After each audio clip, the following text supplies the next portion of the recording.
આ વિસ્તારનું નામ શું છે ને અહીંયા તમારું શું વિરોધ છે?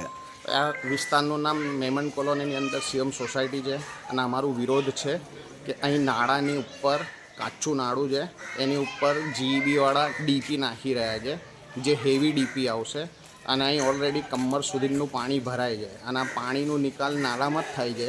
એટલે જ્યાર સુધી પાણી ના ઉતરે ત્યાર સુધી જીઈબીવાળા પાણીમાં ઊભા રહીને કામ ના કરી શકે.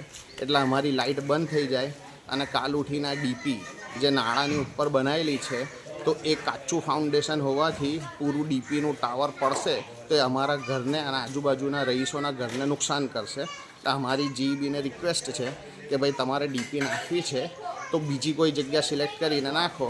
નાળા જેવી જગ્યા ઉપર કે જ્યાં ઓલરેડી પાણી ભરાયેલું રહે છે 3-3 ફૂટ 5-5 ફૂટ એવી જગ્યાએ ડીપી રાખો તમે, તો કાલ ઉઠીને પછી ડીપી પાણીમાં પલળે અને કોઈ જાતનું બ્લાસ્ટ થાય તો એની જિમ્મેદારી કોણ લે?